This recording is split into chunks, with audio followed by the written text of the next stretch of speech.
কলকাতার হাইকোর্টও শুভেন্দুর সুরে কথা বলল। রাষ্ট্রীয় আইন মতেই বর্বরতা ভারতে।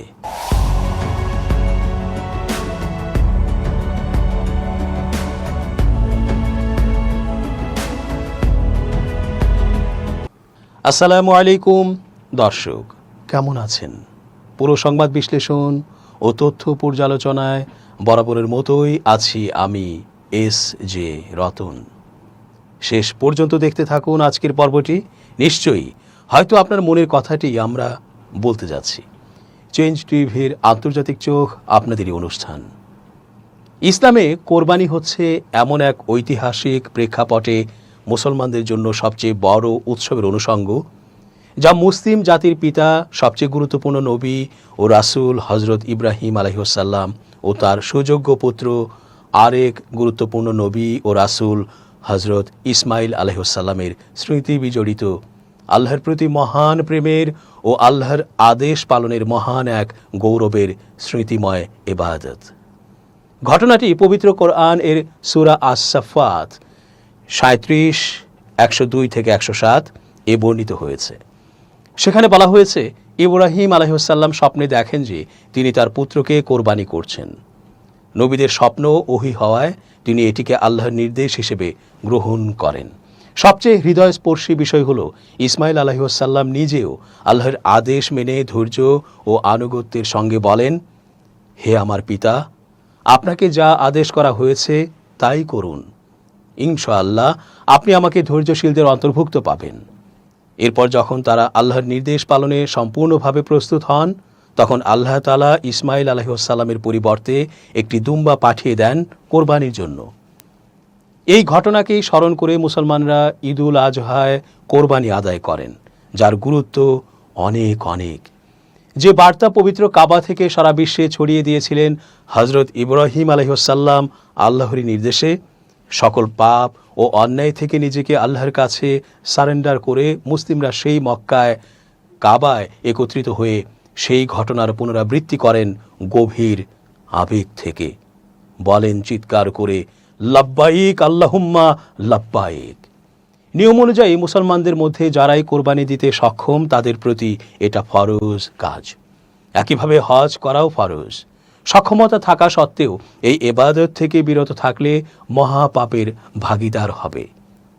অথচ ভারতের কলকাতার হাইকোর্ট জানিয়েছে, মুসলমানদের জন্য কোরবানি কোনো ইস্যুই না, এটা না করলেও চলে, এবং তারা এই ইবাদতকে হালকা করে প্রকাশ করার জঘন্য চেষ্টা করছে। মুসলমানদের এই গুরুত্বপূর্ণ ইবাদত কোরবানি না করলেও নাকি কোনো সমস্যা নেই। সুতরাং মুসলমানরা যেন এই ইবাদত থেকে বিরত থাকে আর হিন্দুদের কলিজায় সুবাতাস বইয়ে দেয়, সেই বর্বরতম আশা প্রত্যাশা করছেন তারা। মোদি ও তার শাসন তো এই আইন আদালত ব্যবহার করেই মুসলমানদের হত্যা ও নির্যাতন করছে। গরু ইস্যুতে মুসলিমদের পিটিয়ে মারছে। জয় শ্রীরাম বলে বলে আকাশ বাতাস মাতিয়ে মসজিদের ভেতরে চিৎকার করে করে মুসলমানদের সবচেয়ে আবশ্যকীয় ইবাদত নামাজে ডিস্টার্ব করছে। মসজিদ মাদ্রাসা ভেঙে সেখানে শিরকের আস্তানা মন্দির নির্মাণ করছে। 23 কোটি মুসলমান জনসংখ্যার দেশ ভারতে যেভাবে রাষ্ট্রীয় উপায়ে মুসলমানদের ওপর মর্মান্তিক নিপীড়ন চালানো হচ্ছে, তা এক অবিশ্বাস্য বর্বরতার ইতিহাস, যার কখনো এতটা হয়েছে বলে জানা নেই। সাম্প্রতিক সংবাদে এসেছে, ঈদুল আজহার আগে পশ্চিমবঙ্গ সরকারের গবাদি পশু কোরবানি নিয়ন্ত্রণের আদেশ বাতিলের আবেদন খারিজ করে দিয়েছে কলকাতা হাইকোর্ট।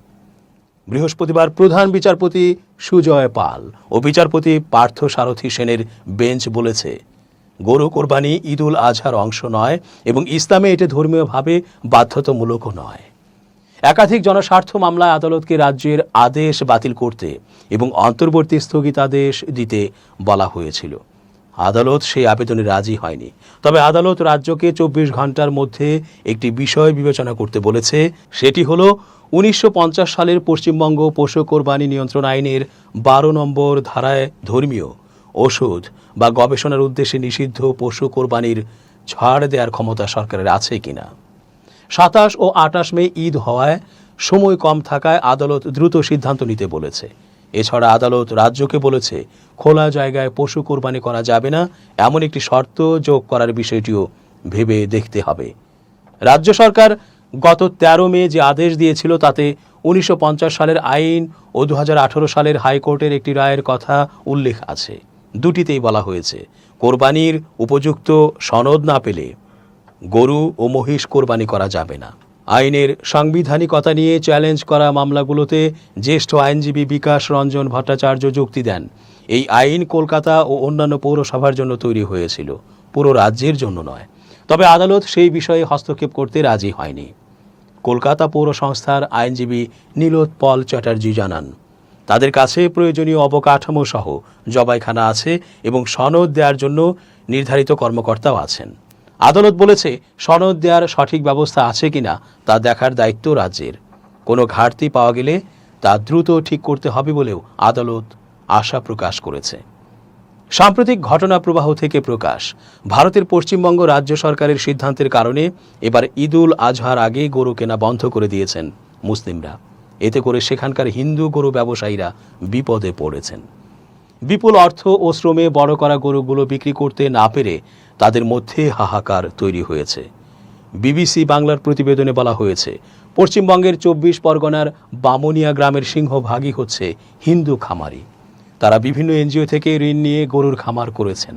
তারা কোরবানি ঈদের আগে গরু বিক্রি করে ঋণ পরিশোধ করার কথা ভেবেছিলেন। গত বেশ কয়েক বছর ধরে তারা এমনটাই করে আসছেন, কিন্তু এবার শুভেন্দু সরকারের জারি করা আইনের কারণে কেউই আর গরু কিনছেন না। গ্রামের হিন্দু খামারিরা বলছেন, এবার অন্তত মুসলমানদের গরু কোরবানি দিতে দেয়া হোক, তাহলে আমরা গরু বিক্রি করে ঋণ পরিশোধ করতে পারবো। এদিকে মুসলিম খামারিরা বলছেন, সরকার গরু কোরবানি দিতে দেবে না এটা কোনো সমস্যা নয়, কিন্তু আমরা যে গরু সারা বছর পালন করেছি সেগুলো সরকার নিয়ে নিক, তাহলে আমাদের কোনো সমস্যা নেই। ভাঙড়ের বিধায়ক নৌশাদ সিদ্দিক বলেন, বিজেপি সরকার মুসলমানদের বিপদে ফেলতে গিয়ে মূলত বিপদে ফেলেছে হিন্দুদের। ভারতের আজ তক মিডিয়ার এক প্রতিবেদনে দেখা যায়, পশ্চিমবঙ্গের দক্ষিণ 24 পরগনার ভাঙড়ে কলকাতা হাইকোর্টের সিদ্ধান্ত গরু কোরবানি বন্ধ করার বিরুদ্ধে বিক্ষোভ করেছেন হিন্দু নারী পুরুষরা। সেখানে তারা বলেন, কোরবানির নিয়মের যে প্রথা বন্ধ করা হয়েছে সেটা আমরা মানি না, মানব না। রাজ্য সরকার কোরবানির নিয়ম বন্ধ করেছে, সেটা আমরা মানি না। গরু বিক্রি করতে দিতে হবে। এদিকে বিজেপির মুখপাত্র বিমল শঙ্কর নন্দ বলেন, অনেকেই মনে করছেন মুসলমানদের যেন বিপদে ফেলা যায়, এজন্যই রাজ্য সরকার এমন নিয়ম করেছে। কিন্তু এই নিয়মকে কেন্দ্র করে একটি স্বার্থান্বেষী মহল মাঠে নেমেছে। গেল সোমবার নবান্নে মন্ত্রিসভার দ্বিতীয় বৈঠকের পর এই ইস্যু নিয়ে মুখ খুললেন রাজ্যের নারী ও শিশু কল্যাণ মন্ত্রী অগ্নিমিত্রা পাল। ঈদের আগে গরু ব্যবসায়ীদের এই সংকট প্রসঙ্গে তিনি স্পষ্ট ইঙ্গিত দিয়েছেন, মুখ্যমন্ত্রী শুভেন্দু অধিকারী বিষয়টি অত্যন্ত গুরুত্ব সহকারে দেখছেন এবং খুব দ্রুতই এই জট কাটতে চলেছে।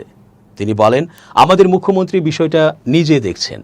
এই পরিস্থিতি মোকাবেলায় খুব তাড়াতাড়ি কোনো সুনির্দিষ্ট পরিকল্পনা গ্রহণ করবে রাজ্য সরকার। তবে পুরো বিষয়টি মুখ্যমন্ত্রী শুভেন্দু অধিকারী নিজেই বিস্তারিত জানাবেন। উল্লেখ্য, গত 13 মে বিজেপি সরকারের তরফে পশু জবাই সংক্রান্ত নির্দেশিকা মেনে চলার জন্য একটি গণবিজ্ঞপ্তি জারি করে, যেখানে বলা হয় সরকারের অনুমতি ছাড়া রাজ্যটিতে কেউ কোনো গরু ও মহিষ জবাই করতে পারবেন না। এছাড়া গরুর বয়স কমপক্ষে 14 বছর হতে হবে। ঈদের ঠিক আগে এই সিদ্ধান্তে সংখ্যালঘু মুসলিমদের ধর্মীয় আচার পালন নিয়ে সংশয় তৈরি হয়েছে। একই সঙ্গে পশুর বিশাল বহর নিয়ে দিশেহারা গরু ব্যবসায়ীদের মাথায় হাত পড়েছে। রাজ্যের বিভিন্ন প্রান্তে, বিশেষ করে মুর্শিদাবাদ, নদিয়া, উত্তর ও দক্ষিণ 24 পরগনা ও মালদহের মতো মুসলিম প্রধান জেলাগুলোতে হিন্দু খামারি ও গরু ব্যবসায়ীরা প্রতি বছর কোরবানির ঈদকে কেন্দ্র করে তারা কোটি কোটি টাকার ব্যবসা করেন। কিন্তু এবার চিত্র সম্পূর্ণ উল্টো। ব্যবসায়ীরা বলছেন, সরকারের নতুন নিয়ম অনুযায়ী 14 বছরের কম বয়সী কোনো পশু কেনা বেচা বা জবাই করা যাবে না।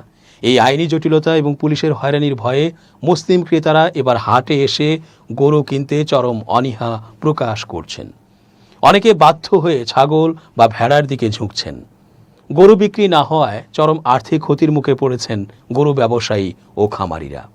খামারিদের অভিযোগ, বছরের পর বছর গরু পালন করে কোরবানির সময় বিক্রির ওপর তারা নির্ভরশীল থাকেন।